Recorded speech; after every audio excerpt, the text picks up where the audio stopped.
Hello everyone and welcome back for another episode of Indie Impressions. My name is Nick and today we're going to be checking out something very cool, something called Moonrift in fact. This is an upcoming 2D side-scroller shooter with a Borderlands meets Risk of Rain type of feel to it. It's an action game primarily, but it's got procedurally generated levels and it's got a whole crap ton of procedurally generated guns. So, if you can't tell, I'm pretty much in heaven right now. This is like the Borderlands version of Rogue Legacy or something. We're going to be able to play it over and over and over and over and over again with infinite results and infinite replayability. This is still very, very early on. We're looking at a pre-alpha version today, so there's a lot left to be done, and the developer is citing a possible November 2013 release. So like I said, there's still quite a bit left to be seen. But this is a nice taste of the first level. We're going to get to build a character and see what we can find. And of course, this is also procedurally generated, so there is a bit of replay value just in this demo by itself. So let us start things up and make a new character. There are a bunch of customization options, as you can see here. I'm kind of fond of the bright red mustache and red shirt getup. I think that looks pretty good.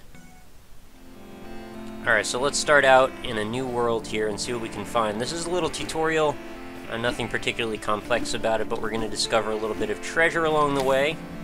There is our first gun, the Bouncing Mistress, and this is a gun I've never seen before, and I should mention, of course, this isn't a strict first impression. I've actually played this already for about 45 minutes or so, and I have to say, it doesn't get boring, so there is that. So, typical controls for this type of game. If you've ever played, like, Bungie's old game Abuse, you might know what to expect here. I do kind of wish the character would aim along with where the reticle goes, but, you know, maybe that's still yet to come. So we can shoot all these targets with our sweet shotgun here. Although it's a little bit slow to fire, but that's okay. And then we've got a reload. Controls are WASD. And W is our open button, right click is reload, and then we've got a special attack on our shift button, which you're going to see in just a moment. What's this? Poisonous Spirit. Alright, another cool weapon to add to the pile. And what does this do? Oh, it's just like a sweet heavy machine gun or something. So let's press shift and see our special ability. During shift, we can throw or tap enemies to damage them. Tapping enemies deals more damage, but also costs more energy. So we want to just do this as quickly as possible. Get all these targets out of the way, and things go pretty nicely. There's, of course, a sweet chiptune background track going on. I think the soundtrack is actually quite lovely, as well as the graphical aesthetic. And although I said a number of times it's still early on, I actually like where this is going already. It's sort of a hybridized 3D, 2D aesthetic, which, as you can see the background, as I'm jumping up, you can see behind it. That's always very cool. Although, look, at the bottom of the sky there, I think the JPEG sort of runs out, but whatever. Anyway, let's go in the gun shop and have a look. I think it's probably too early for me to buy anything from here, because I don't really have much in the way of money. I have $113. When you see the dollar icon next to your gun, you can press E to sell from your inventory. Just drag unwanted guns to the left. Alright. So we can do our, like, standard Borderlands-y thing where we go through all our, items in our inventory, clear them out in favor of better ones. And we also have a leveling system, of course, because this is an RPG first and foremost. As you can see, we are level 5 with, like, a tiny little tidbit into that. And I think I'm probably good on ammo. I don't really need to go looking in there just yet. So you might wonder, what is the goal of this game? Well, in the first level here, that we get into the rocket, and our goal is to collect these 5 moon bits that we'll discover in each of these procedurally generated fight areas. And what we do with those moon bits, well, I still haven't exactly seen it, personally, but I've read that what we can do is take those moon bits and bring them to our moon temple to augment our character in ways to make him more powerful and give him, various abilities. Oops, wrong button. I meant to actually go into my inventory, which is on button E, which kind of makes sense for equip. And we've got a Smoldering Warrior, which I kind of want to try out. Let's see what this does. Alright, so let's check out some enemies. We've got some VTOLs up here, which always seem to be showing up. This is a really nice weapon, actually. This seems very much responsive, whereas some of the weapons are less so. I've actually felt like in the past some of the weapons don't quite keep up with your speed as you're moving around the reticle. I feel like that one, in fact, does. And we've got another weapon already. We're going to pick up a ton of weapons here, evidently. During a shift, you can float with WASD. It's a good way to get out of a bad situation. Alright, well, that's a good thing to know about. There doesn't seem to be anything in the way of classes, although maybe when we get our moon bits set up, maybe that is what's going to separate one character from the next. And there doesn't seem to be anything in the way of, like, multiplayer, at least that I've read about being planned yet, but this could definitely be the type of game that would go really well if you have a few people. So if we find ourselves frozen, hit jump repeatedly to shake free. There are status effects and such. I've actually had a frozen shotgun in the past, and we found a moon bit already, or moon piece. Refills our energy and health, and collect all 5 to complete the demo. Okay. I'm going to try not to do that then, because I don't want to complete the demo. I want to keep playing this indefinitely. So far, my opinions of this have been extremely positive, as you can probably tell by the exuberance in my voice. There are very few things that I would really want to see changed at this point, but granted, again, it's still early, so who knows where this is going to end up going.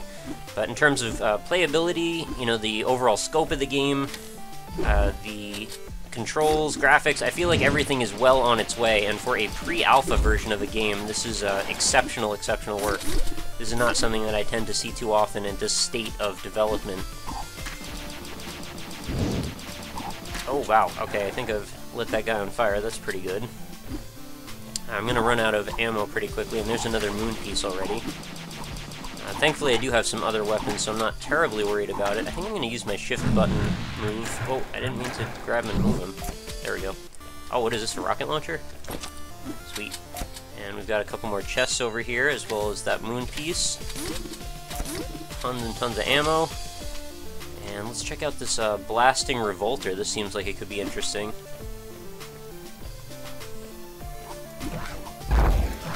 It's pretty amazing how many of these games of the similar style have come out in, or at least shown up as being worked on in the last few months.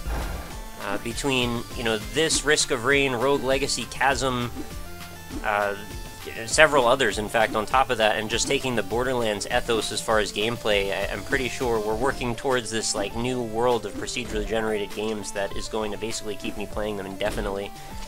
And I couldn't be happier about that, honestly. Bare bones SMG, let's see how this performs. It's pretty average, it's not doing a whole lot of damage to this guy. So I go back to our Smoldering Warrior, which seems to do the job much better. You can discover weapons sort of out of sequence, as it seems, like maybe you'll find a much better suited weapon than some of the other ones, and then you'll sort of be in an advantage where you're still struggling to get levels and such. Oh, okay, well, I've run out of ammo there. Might as well use the shotgun now. This dude sort of looks like one of the guys from Super Crate Box, doesn't he? I kind of like that, actually. Super Crate Box was an excellent game.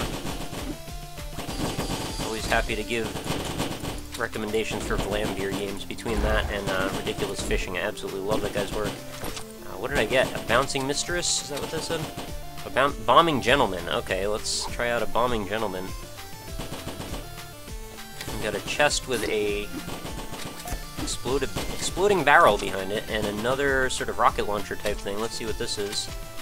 Zapping Annihilator. I like the sound of this one. I think we're finding weapons especially plentifully. This is probably like the 4th or 5th time I've spawned into this area, and it is different every time, I will say.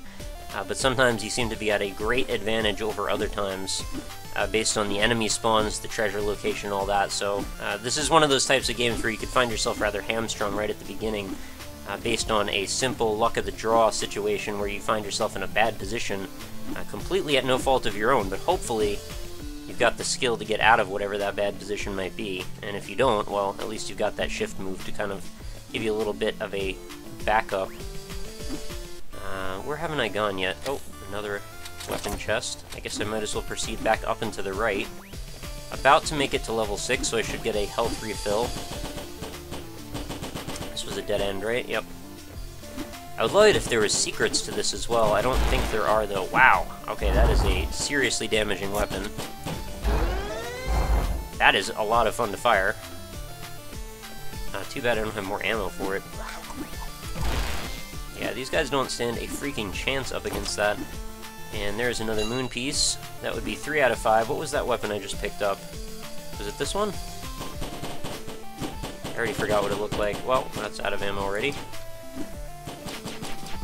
This kind of crappy little SMG here. Well, gets the job done, I guess. Enemies seem imaginative enough. I don't have any issues with them. Art style in general just seems pretty engaging to me. Sort of reminds me a little bit of maybe Terraria, but like a little bit more like retro style. Like a Sega Genesis version of Terraria, if that makes any sense. Of course, they didn't have the 3D element in the Sega Genesis era, but, well, they didn't at first, at least. I know we have that, like, that one racing game that came out around the 32X era, but that's not what I'm talking about. I've got plentiful money, actually. We're doing alright on that front. $210 to cash in when we get back to this gun store. I'll probably not even need to use it. I'm actually doing quite well for weapons right now. It's too bad that all this stuff keeps landing on these spikes where I can't get it. Maybe that's an ability I can get later to, like, not be as damaged by spikes or not get knocked back by them. Oh, I've reached capacity on weapons, so now I'm going to have to start doing my Borderlands-y prioritization of my equip menu. I obviously want to keep that. It would be nice if I could do like I can in Borderlands 2, where I can, like, mark what ones I like to keep. So how do I get rid of them? Oh, right there. Just throw it in the trash. There it is. Okay, it's pretty simple, actually. And then E to get back out, and just drops it, actually doesn't even throw it away. Is that really reloading for that long? Stuck on R. I don't know what's up with that. It might be a bug. I did have a bit of an issue, I have to say. The game doesn't like it when you have two monitors running at the same time. It seems to like to accidentally get misclicked on the other monitor, where it then closes down the game, and then you aren't able to relaunch it. It just stays minimized indefinitely. Oh, watch out. This gun is freaking badass, by the way, I have to say. It's shooting like an ultra-fast stormtrooper laser weapon. Which I am all for. These guys are quite tough, actually, but against this weapon I'm not sure he's going to last very long. It's nice to be able to just outnumber them with bullets. Especially when you're not about to run out of ammo every 5 seconds. But anyway, what I was saying about that bug is, not that it's so much a bug, but just like it's sort of an incompatibility issue with that particular setup. When I turned off the other monitor, I haven't had that issue even once, so it's not a big deal. And again, this is pre-alpha, so please don't get too upset. But yeah, it was a little bit frustrating at the time before I realized I could just turn off my other monitor. I wasn't sure what was causing it in the first place. Alright, you guys are gonna explode now, I think is the only option for you. What is this? A Torrid Agent. Well, I guess back to the menu. This Bombing Gentleman doesn't seem nearly as cool as this Zapping Annihilator, so I think I'm gonna get rid of that one.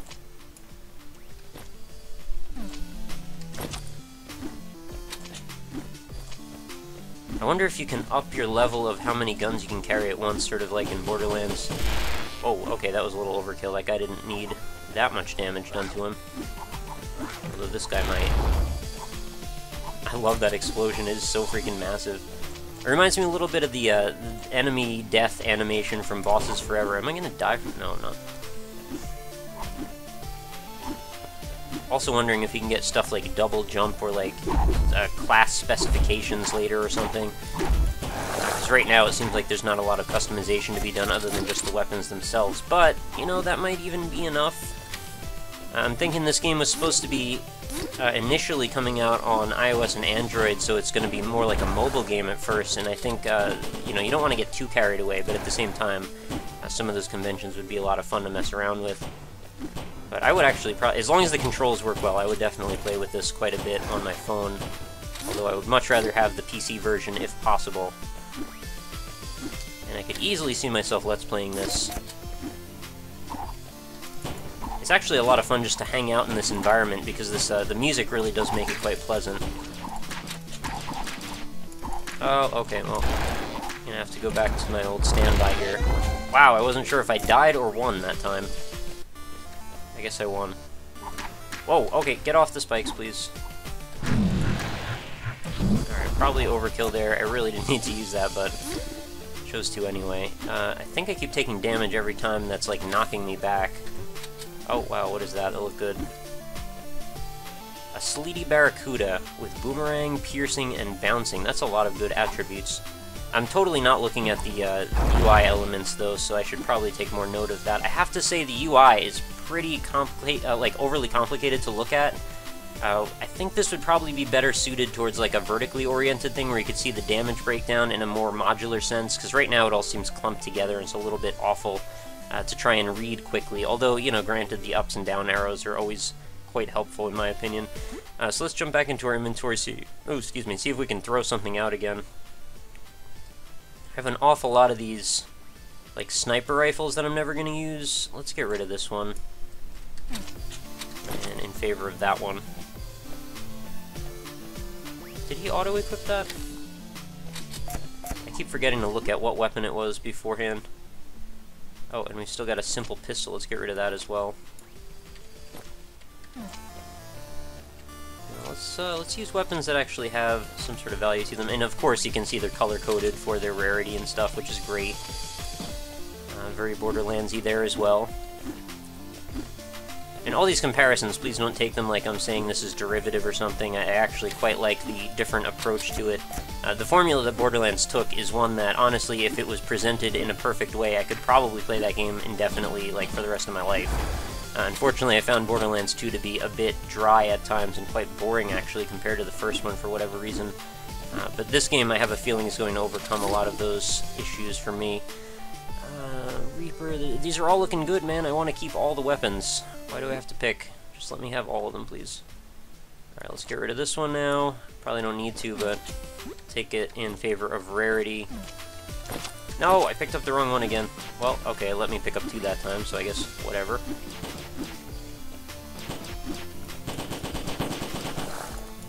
I hope this does get significantly more difficult as we proceed onward. I'm not sure what happened there or why that guy chose to explode. But this weapon is not cutting it for me.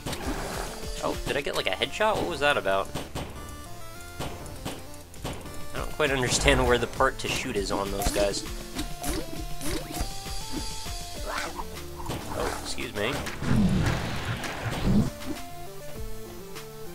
Pretty satisfying, actually, doing that little shift move occasionally, as long as you don't rely on it too much. So this is the nature of procedurally generated games. Occasionally you'll get something like this, where you get 2 of the moon pieces in the same exact spot. And I guess that will bring us to a close for this demo. So, if you enjoyed it, please consider going over to the Kickstarter, and I think that is my recommendation for you guys as well. If you enjoyed this one, please do go check out their Kickstarter. As of right now, I think we're something like 16 days to go, and I think we're a little bit over halfway to the goal, which I think was a pretty humble goal as far as Kickstarters go. I feel like I should qualify, I'm not like the guy that loves Kickstarter campaigns in general. I have some pretty sort of cynical viewpoints on them, but if it's a game I really like, I absolutely don't mind giving them the bump if possible. But just in general, like, keep in mind, if you're an indie dev out there, like, I don't always really go for the Kickstarter angle, but, you know, in this case, I think this game's good enough. Definitely could use the support, and I would love to see this one get funded and get out there. So, you know, hopefully November will roll around and we'll get our hands on a full version of this game. I would love to stay in contact with this developer and possibly see about getting to cover this a bit more, because I feel like the one video wasn't quite enough. I want to see what else there is to do later on, and I freaking love this insane rocket launcher. Look at this thing go! It shoots like 4 rockets and they all explode into giant pink clouds of death. And then I get electricity damage over and over again. Anyway, I think that's going to pretty much do it for this episode. I hope you guys get the picture. I really like this game. I hope you do as well. So show it the support you can. Go check out the links that are going to be right in the description of this video, I should say, and see what you can do. This demo is freely playable, by the way, so if you want to go download it, I believe it is available right at the Kickstarter. You'll find it over there, and give it a try, see what you think. Let me know your opinions. I'd love to hear more about this game from you guys, what you think in the comments. Of course, you know, there are plenty of other avenues to get in contact with me, though, so if you'd like to reach me, the usuals are Indie-Impressions being my website, so you can go back over there, check out all the old episodes in the series, as well as we got forums over there and a pixel currency system, so if you want to redeem those towards games, you are free to do so. You just have to basically comment on videos over at the website, and that earns you pixels, which you can then redeem over on the Pixel Shop. Anyway, if you go check the instructions out for that, it's pretty simple stuff. Other than that, though, Facebook.com/IndieImpressions. If you'd like to go leave a like on that, it's entirely up to you, but it will help me out a little bit, and then you'll stay up on whatever's going on with the channel. I do daily posts over there about whatever is going up on the Indie Impressions series, and then I've also got you know, news updates, contests, game giveaways, and such. and it only takes a second if you want to hop over. It's entirely up to you, though. And then, other than that, if you're an indie dev and you want to get in contact with me about the possibility of showing off your game on the show, quickest way to reach me is to either send me an email via the contact form over on indie-impressions.com, or I've got a Twitter handle, which is @RockLeeSmile, so you can feel free to hit me up over there. If you just want to chat, that goes for anybody. If you just want to say something about a game, you know, give me a suggestion, just, you know, send me a picture of your cat, whatever it is, I am totally happy to chat. I'm on Twitter pretty much every day, so it's not too hard to grab me over there. That is pretty much going to do it, though, so hopefully you guys enjoyed this episode. As always, be sure to show me whatever support you can. I really do appreciate it. And be sure to, as well, come back tomorrow, because I do a new episode of this series every single day. Been doing it for over 400 days now. Intend to keep doing it as long as you guys keep showing the support you are, and I am always greatly in your debt. So, I will see you tomorrow, and I hope you have a lovely night.